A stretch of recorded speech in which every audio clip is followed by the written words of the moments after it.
Kara. Oh, hello. I'm so excited that you said yes. I'm Me so excited that too. you said yes to this. I think back to when we first started working together to where you are now. I can't even describe it. Like the brands you work with, frankly, do not get bigger. They just don't. And it's been such an evolution. And the fact that we get to talk about this and about leadership and about the messy, beautiful reality behind it. Exciting. I can't wait to dig in. Shall we go in gently or shall we do what we always do and just jump right in? Well, let's just jump right in. That's what owning a business is, right? So let's just take it right off the top. I love it. I love it. Buckle in. You ready? Yeah. Ready? Let's first talk about leading a global brand while raising a little human being. Take me to a moment where the weight of motherhood and the magnitude of your career collided. What happened? What did you do? I mean, there's so many of those moments. I think there's two instances for me. One was before I had a child, and one was after I had a child. So I'll take you through the first one first. And it was in my late 20s when everybody I knew was married, was having kids. Everyone was pressuring me to do it. And it was one of those things where it was really tough to be like, okay, am I choosing family? Am I choosing career? And at that point in my life, it just didn't feel right for me at that point. I was like, no, my career really needs me. And that's my focus. That's my drive. That's where I'm going to focus my time. And family will follow me after the fact. And that was a really great decision looking back on it. Like I had a lot of resentment for a number of years. I carried that weight on me for a number of years. Every baby that was born, every wedding that I went to, seeing everyone else's life progress. And I got really weighted down by that. And then finally I overcame it and said, you know what? This is my journey. It's unique. Everybody's path is a little bit different. I got married a little bit later than a lot of my peers and friends, and it was wonderful. I got to afford the wedding of my dreams, the house of my dreams, and doing everything that I was really, yeah, really excited and passionate about. And then once Ella came along, a whole new challenge hit. And I think about 2 weeks after she was born, I was like, this never turns off. This you can't pass this baby away. You don't get a vacation from this. This is 24/7 for the rest of their lives. Kind of it hit both me and my husband, and we were just like, okay, all right, buckle up. Here we are. And like we weren't sure how long of a mat leave I was going to take. I wasn't sure how much time I was going to take from the business, but around the 6 week mark, I was like, no, I got to go back. I got to dig back in. And that was really bittersweet for me because I didn't want to miss any of that time with my daughter, but at the same time the business like continues and even to this day continues to grow. And as much as we try to put on the brakes and say, hey, no, we're not ready for this right now, like events around us don't always allow us to make those decisions for ourselves. So I think the biggest thing for me was realizing I just can't do this by myself. I have to create a team. I have to lean hard on my family and really develop some childcare support that works for us and works for our lifestyle. We're very fortunate that we have both of our parents here in Calgary, which is really helpful, Really which helpful. is why I stayed here. A lot of people are like, why didn't you go to LA or New York or London, anywhere but here? And I was like, family was always number one. And I think making that decision early on in my career and choosing to be based here and based around family so that I'd have that team around me when I needed it was really key. You talked about like the carrying of the weight before. In this iteration of you leading a global brand and while raising a human, where do you feel the guilt and how do you handle it? Because I as a think, working mom, we wear many hats. yeah. And one of the things that comes with us inherently is guilt. Where did you feel it most in I this? think I think it's the same for every mom. I think it's the time, Mhm. not having, regular mat leave that really kind of hurts, and not always having the time. My daughter's almost 3 now to do everything with her. Stop, I cannot And believe I know it's wild. It's how wild. did She's that turning 3. She's happen? the size of a 5-year-old already. She's only 3 still, but I think one of the things that stuck the most with me was something my mom said is she was like, it doesn't matter the amount of time, it's the quality of time. Like you could take her for a walk around the block, and as long as your attention is fully devoted to her, she Yeah. feels that. She understands that. And I really saw a bit of a shift in the way that we started parenting with that advice. Mhm. And even her behavior, there was some time where I got really overwhelmed, probably when she was about a year and a half, and I was really distant and away. from her and traveling a lot. And then we found that, yeah, just actually spending that quality time, reducing the screen. The screen is such a nice distraction when you're like, okay, I got to get this email here, watch this TV and let me do some stuff. But it's like, no, like for us now, she knows screens on weekends. That's our house rule. And in between, it's like, hey, let's go play in the backyard. Go, play with your dolls or like keep yourself self-entertained. And that was a really nice shift for me and a really good shift as well. Yeah, kind of advice from my mom and from other people too. They're like, you know what? Your parenting style is not going to be the same as somebody else, but your daughter is going to grow up and look at all the things her mom accomplished and Yeah. take pride in that. And we talk about often, she's like, why do you have to go to work, mommy? Why do you have to work? And I'm like, that's how we're already talking about. That's how you earn money. That's how I'm paying for your toys. That's how I'm paying for your bed. That's how I'm paying for, all of these things. And she's already kind of grasping that concept of, okay, we have to work hard to get things. We don't just get things automatically. And that's a value I'm hoping to continue to instill in her. Love that. I Mhm. love that. Did you expect it to be what it is? 100%. Yeah. Like, I know a lot of people don't, but like my little sister was born when I was 14. And there's four kids in my family, so we have a huge gap. But Really? yeah, so I basically like not taking credit for raising her, but I was around babies in my adult life and I fully knew and comprehended, the weight of that and how much it would take. I think the one thing that I just didn't anticipate is again that thing where it's like it never go like you never turns off. You always have to be on. And I think like when I'm not at my best mentally or when I'm sick and she's sick and I have to care for like that's where it gets hard where it's okay even though I have this great team around me and the support and the help like I can't hire somebody to take care of a sick kid you still have to do it or my mom she's autoimmune compromised she can't take her so things Yeah. like that's a little hard but yeah but no we're getting by we're How getting do you find, and I always find this, and I'm sure that you do, we're so used to as women, especially women business owners or women in business, we're multitasking. And I know so many women that end up answering emails while they're at their son's hockey game or soccer game or practice or whatnot. And we find that it just creeps into our lives. How have you found a way to maintain your presence so that you're fully present while you're working? But then you can kind of let that go a little tiny bit, although it never goes off, but then just really be fully present for yourself.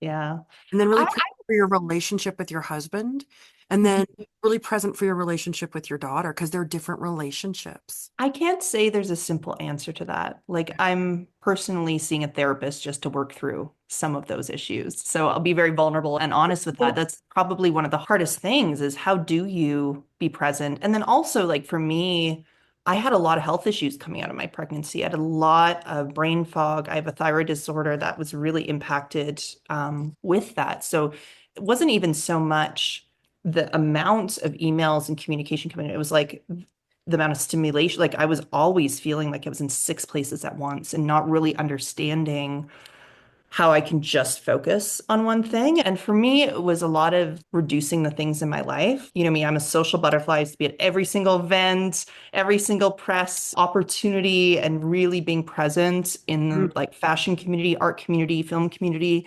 And this year, I've had to take a little bit of a step back, which has been so hard because it's been a huge part and a pillar of my brand and who I am for the last several years. But when I weighed out everything, I was like, my family's really the top of this.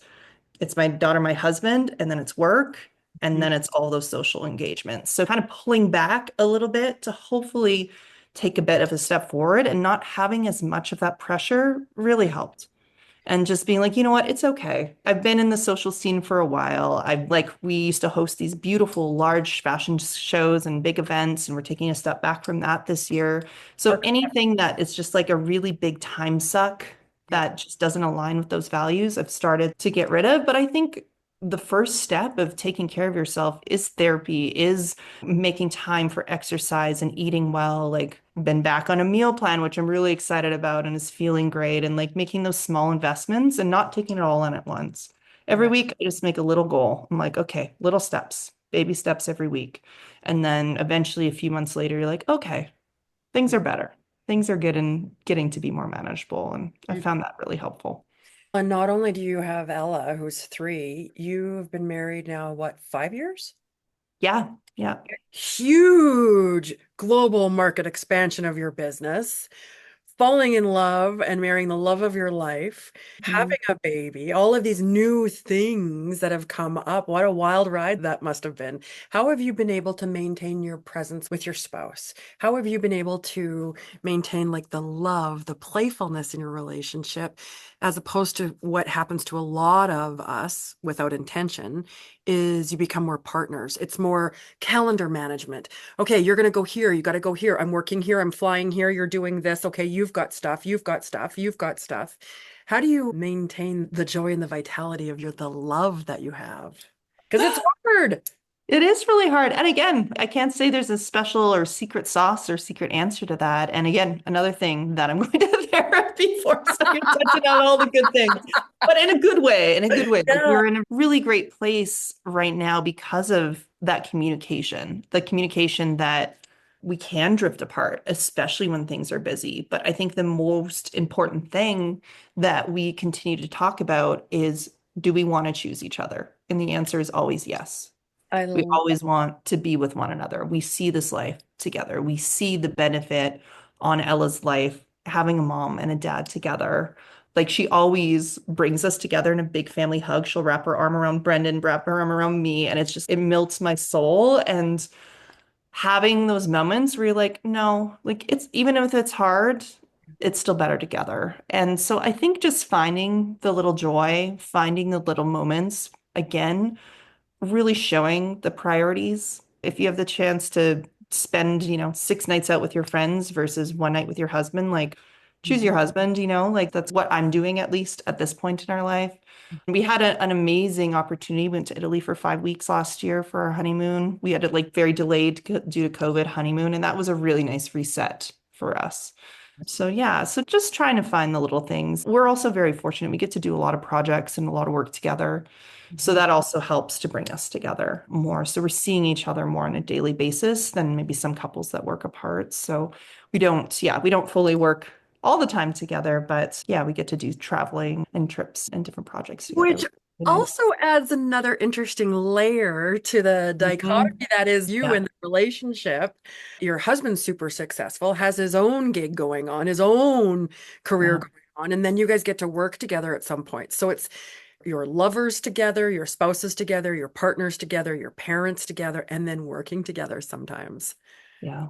Yes. Do you find it? Oh, we're going to go a little deep. Do you ever code switch? No, I don't know what that is. Oh, I find code switching, I do that a lot. So I find myself in certain roles that I play. So if I'm executive Allison, I am very just more. And so I can be clear, kind, I can be very directive. But when I'm with my husband, so it's a bit of a more of a like an alpha, not so alpha. So I can be alpha in some areas, but then, I've got to create space for my husband and let him be the alpha. And so I code switch.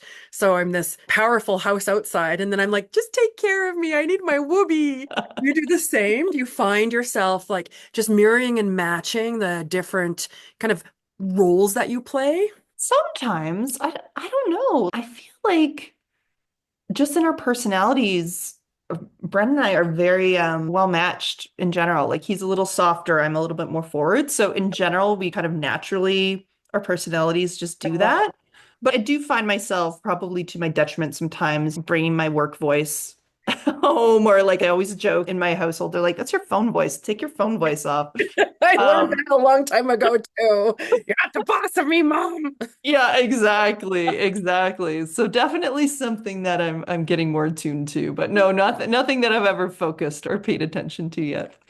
You have another really important relationship in your life, and that is the fact that you have co-founded and co-grown with your partner. You and Jesse have been together for 10, more than 10 years. Yeah, Way since more. 2009. So that's how many years? That is 16 years, which Oh my is gosh. absolutely incredible. 16 years. You think about that in itself. Like I always say, who you are at 20 is not who you are at 30, and who you are at 30, not going to be who you are at 50, not going to be who you are, and so on. What's the secret to arguing with someone that you've built so much with? Oh man, that's a really tough question. I think the biggest thing that I've found to be really beneficial in our relationship is consistent and constant communication. Anytime we do that, The arguments become lesser. Any points of conflict are reduced because we're constantly talking about the small pain points and we don't let those small pain points really build into explosive conversations. So that's something that we don't always do perfectly, but that's Does. always something we come back to. It's like, okay, why are we having, where are the frustrations and why is this happening? It's like, because we've gotten really busy and in the last 3 months we missed our weeklies and we're not constantly touching base Checking. as much. And I think a few of the exercises that you actually taught us are like mind blowing. I don't want to give away your secrets on this, but definitely the like start, stop, repeat exercise. Like we still do that. It's so great. Oh my It's God. And that was like 10 years ago. yeah. But Amazing. it's every time we're like, okay, what do we want to continue doing? What do we want to stop doing? And what do we want to start doing? Like that was just such a nice way to kind of bring up, you know, I didn't really like how you did that this week. But you know what? You did this great. I really Yes. let's keep doing that. Or it'd be really helpful, I think, if we could approach this in this way together in the future. And that kind of mentality, I think, really helped give us a lot of clarity. I think something as well is having a third party coach or mediator or therapist working with you. Like I think I always tell people a business partnership is essentially a marriage. And Yes. it's one of those things that takes work and it takes commitment and it takes time, it takes understanding, it takes patience, it takes empathy. Constant attention. 100%. And when you neglect it, things get fuzzy and things get hard. But I Mm. think one of the things that I've been so fortunate and blessed about in my business partnership is we so closely share the same values, we share the same work ethic, we share the same goals. And when we're aligned and when we connect on those goals, there's nothing that can stop us. Like right now, we are barely scratching the surface of our growth potential. And we know that. Like we're purposely holding ourselves and our team and everybody back because we're like, we're not ready. Like we're focusing a little bit on our personal lives and just getting into a good groove. And we've seen so many people like shoot up and get way too big and they can't manage it and they crash really quick. So we're really focused right now on steady and sustainable growth. That's something that we're both very aligned with. I think that's helpful. And I think just like the pillars of any good marriage, you know, like having very clear and organized financials is always helpful when you take out Yes. money out of the Yes. stress of a business relationship. It's a huge help.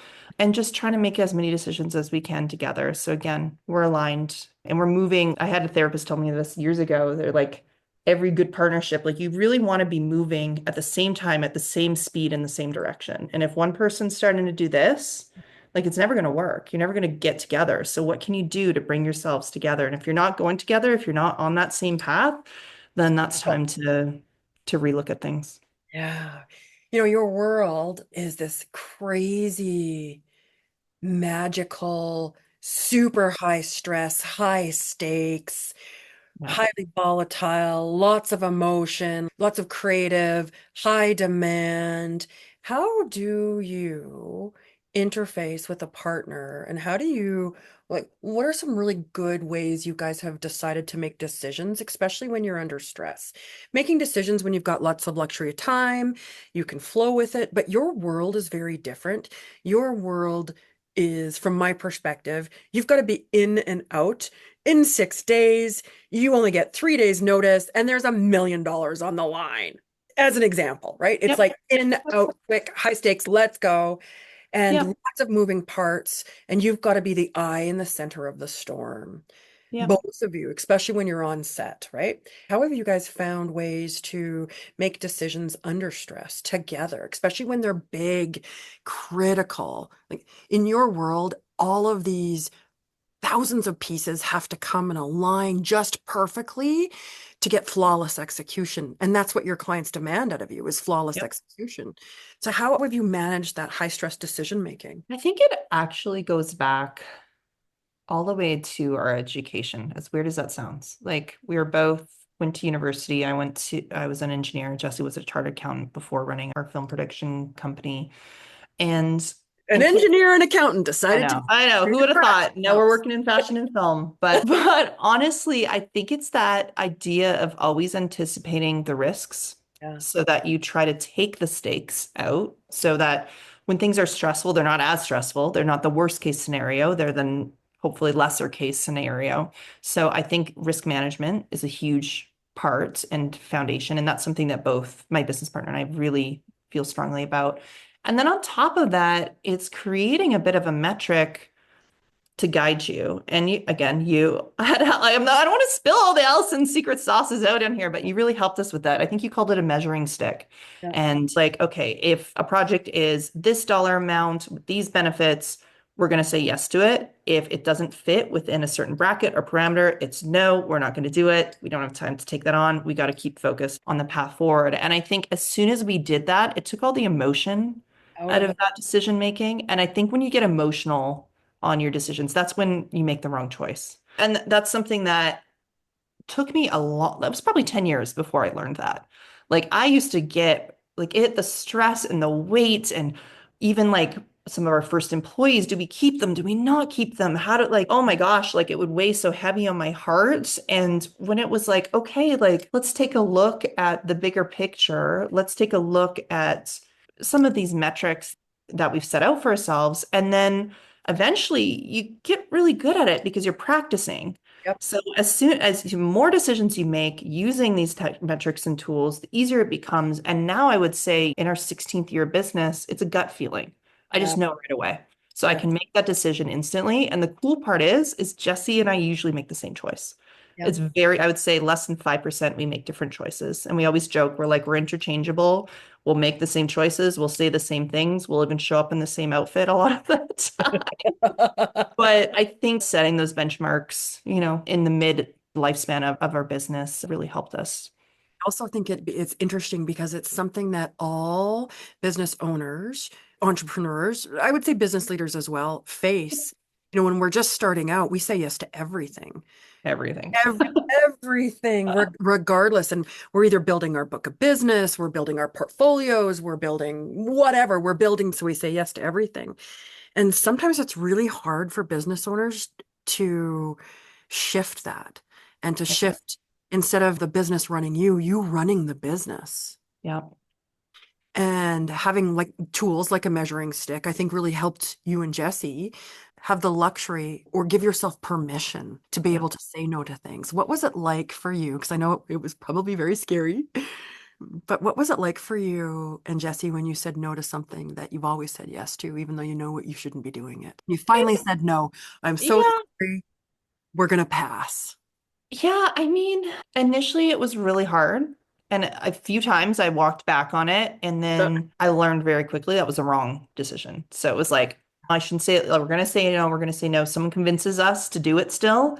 We get in and we're like, this was a bad choice. And I think just being bit a few times really hard, Mhm. it's like, again, your gut's like, this is not worth it. It's not worth your mental health or your physical well-being or your reputation or the brand. Because the other thing too is sometimes you're saying yes to these things and it impacts the bigger picture and it impacts how people perceive you because you're too busy to execute it well, or it's not enough money to do what they're wanting you to do. And so we've kind of learned over time, it really isn't worth it for us anymore to make those kinds of sacrifices at this stage Mhm. in our business. And everybody has their different measuring sticks, right? There could be many measures in those financial sticks. There could be a financial measure, there could be a culture measure, a fit measure, Yeah. a portfolio builder measure. There's lots of different ways that you can measure it. But Yeah. finding your own measuring stick, I think, is really important. Yeah. What's it like? I want to talk a little bit about like the pressure, the power, and the creative hustle that you're in your world. What's it like? And is there a difference between managing big brands and smaller brands in terms of like, do they get more challenging the bigger they get? Do they get more challenging the smaller they are? What's your experience with managing brands? Yeah. So it's definitely evolved over the past couple of years, but I would say now, I can't always tell if it's a brand thing or a budget thing, maybe a bit of both, but smaller brands with the smaller budgets or big brands with the smaller budgets are always the harder. I know that sounds very obvious, but what becomes difficult, especially in production, is it still takes the same amount of time to do a small project and a big project. A $50,000 or $1 million project, they're usually done still in 2 to 6 weeks, depending on how much lead time you get. So You you're say having some, elements too. Same elements, same, at least for us, it's the same process with our company. So unless it's a really great like marketing tool or brand builder, or like you said, book builder, it's really hard for me to take on some of those smaller budgets now because it's hard to do a lesser job. That I'd say like is the hardest part. And there's always big expectations. They still want the same things. They still want the same number of outputs. They still want all the bells and whistles and all that stuff. So that's where it becomes a little challenging. But then with the big brands, I feel like you can make less mistakes. That's always the challenge, is you're always in an interview, every single shoot you do, because there's a million other production companies behind you that they could be looking at or choosing. So it's always an audition, it's always an interview, all the way up to file delivery, which Really? is something that I'm finding increasingly more interesting and difficult is you could have the best shoot in the world that goes perfect. Everybody loves it. But if the post-production process sucks, or if you make a mistake right at the end, that's the last thing they remember.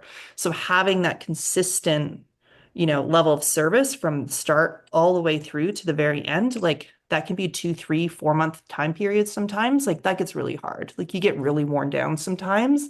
There's definitely a lot of fatigue in trying to manage that. Yeah.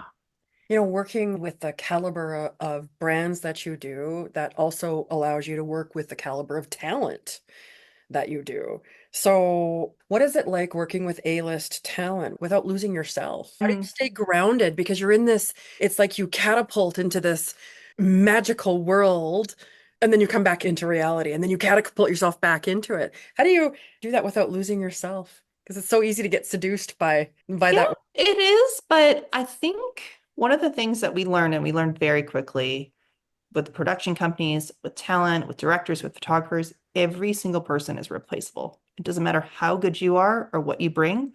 If you're a bad person, you're a bad person. Yes. So I just don't work with bad people, and we try not to. Like that is just our number one. Like you could be the most talented person in the world, but if you don't treat me with my respect, if you don't respect our clients' needs and wishes, we are in this to be successful and to make money, but I don't need to put myself through that. And I don't like to put crew through that. I don't like to put my team through that. So that's always number one for me. And I find when the vibes are great and when everyone's getting along and people are moving in the same direction, it's the same thing. It's same as a partnership and everything we've been talking about. If we're all moving in that same direction, that's when the magic happens. That's when the best things are produced. If you get somebody on there with an attitude and everyone has riders and waving their demands around and all this stuff and making life difficult, like the Yeah. product isn't as good. So we've aligned ourselves with a number of different people across the world now. Used to be just Canada, but now globally, who we just love and we promote and we help support. And then they support us. They bring us on projects and we bring them on projects. And we're not in a place right now where we want to represent talent or bring anybody onto a formal roster. That's one of the things that makes our company unique is we work with everybody. We find the best talent for the creative, but it's definitely, yeah, definitely one of those things where we've weeded out all the bad apples as much as we can and just work with people we really love and enjoy. Do you think that applies? So that's like an external lens. Do you think that also applies with your internal lens and how you've built the park team, the park way over the last little bit? Yeah, that's been a huge focus for us, I'd say between 2024 and 2025.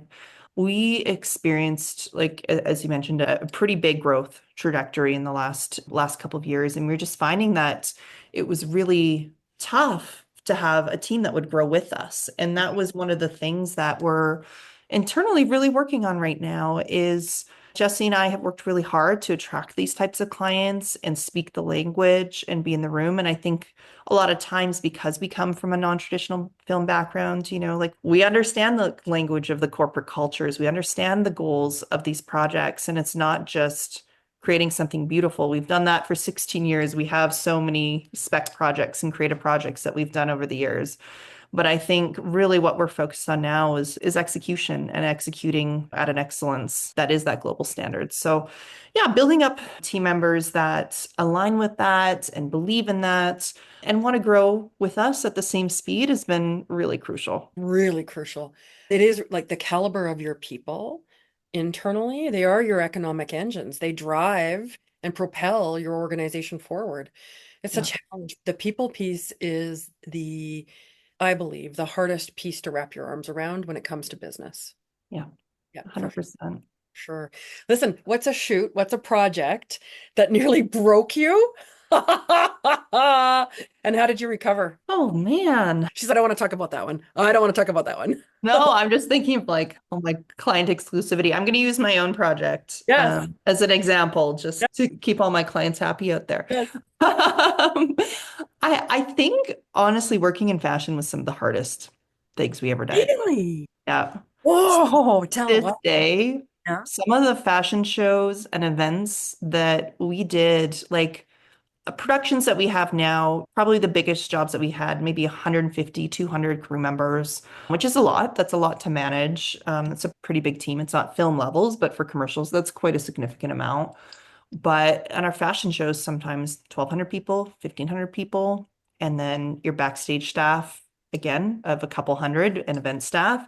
So you're dealing with the guests, you're dealing with the designers, you're dealing with the models, the talents, you're dealing with your Production. sponsors. Yeah, Mhm. you're dealing. So there was so many partners in those events, and you could never just focus quite on one. Like there was always somebody that wasn't happy. And I remember specifically our 10-year anniversary event, and Jesse begged me not to do an outdoor event. And I was like, no, we got to do it. It's our 10-year show. We're going to go big. It's going to be memorable. It's going to be the biggest event that we've ever done.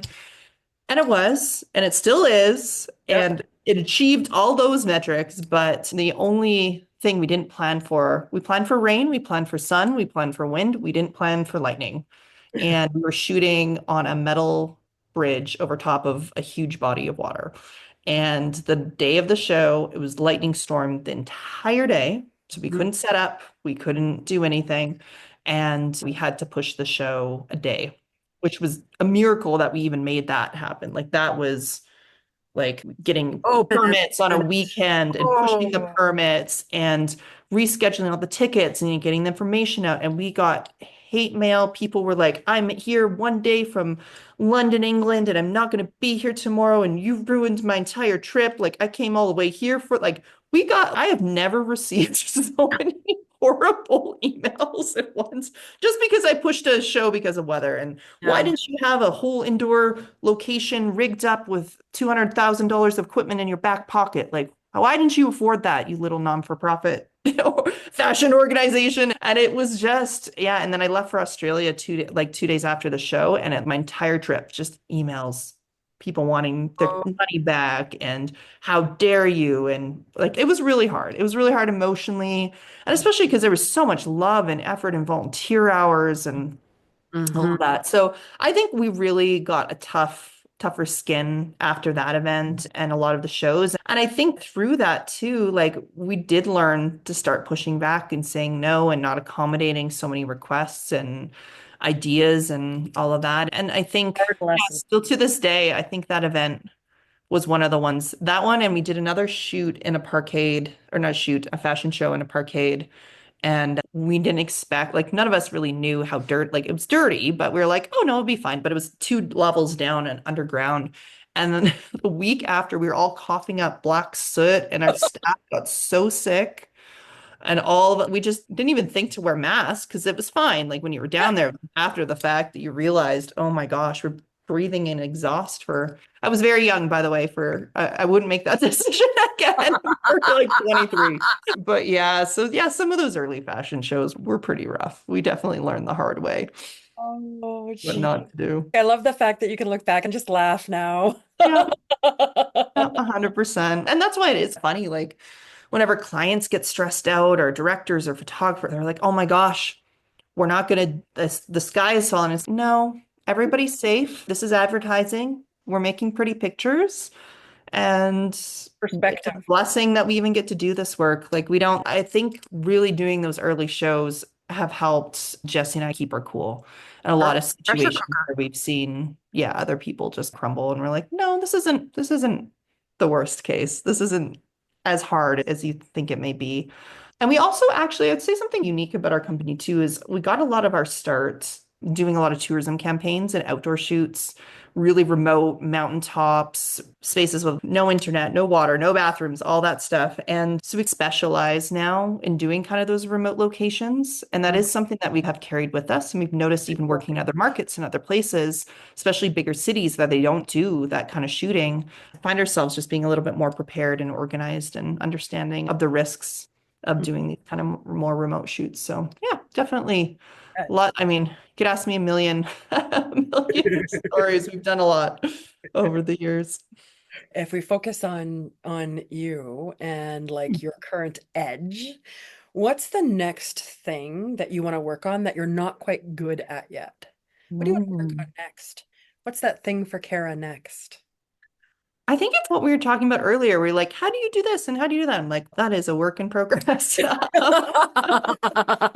I think it's honestly, it's really making sure that I am strong and healthy. Like, I really give a lot to my family and my work at my detriment all the time. And I'm finding I'm starting to get to an age now, not that I'm super, not that I'm over the hill or anything, but I am finding that it is taking a bigger toll on my health. And it is something that more and more I'm recognizing is when I'm healthy, when I'm good, when I'm strong, my team is healthy and strong. The people around me, my family, like, everybody kind of feeds off of that. So I really have to continue to focus on carving out time and carving out space to make sure I'm in a good place. So that's really what's next for me. And I know people would normally say, "Oh, this to, grow and double the company and triple that," but I'm starting to just really recognize that if I don't have a good foundation, Mm. this continued Nothing else. growth, it's not going to matter. What's going to be left to enjoy? Kara, what's the worst advice you've ever been given? Ooh, worst advice. It's a hard question. That's the worst advice, but it's just an attitude, I think, in our industry, where a lot of time we either get from, like when I was working in wardrobe, like the producers or the production houses, or now it's clients or directors where they just like turn around and they're just like, make it happen. And you're like, okay, we'll figure it out. Let me take that away. And it's you explain why I can't work, and they're like, it's just like stone cold. I don't care. Mhm. You deal with it. And I think maybe a worse advice or worse attitude is taking that and being like, okay, yeah, I have to make it happen. I got to frantic. We got to lose a bunch of money and run around and do it. And I think I can't remember what producer had told me, but like that kind of moment of just being instead of agreeing to saying yes right away, like Yep. always saying, let me take that away. Let me think about it. Let me come back to you. And then coming back with solutions that actually work for you and the project and the budget versus right away being like, yeah, we'll do it. We'll do 100%. We'll make it happen. It's no, let me internalize that. Let's see what's possible. Like, I don't want to say a firm no. Like, that's also been bad advice. And people are like, you got to set your boundaries and you got to like firmly stand your ground. It's like, That doesn't that's work either. either, Doesn't like, work very especially well. with these bigger brands that are used to getting everything. Yeah. But when you go back and you're like, hey, yeah, absolutely, we can make that happen. It's going to be an overage of X amount. Or we could approach it this way and there's no overage. Or if we do it this way and if we sacrifice this shot for this shot or doing it in this way, we'll be able to get everything that you want. It just might not be in the same quality or in the same, level that you're looking for. Maybe we use local talent or local photographer versus someone internationally, like all those sorts of things. So they feel like they still have a choice. They feel like they still get a win, but Mhm. you're also controlling it in the background. So that worst advice, behavior, attitude actually turned out to be the best. Yeah. Oh, Yeah. I love that.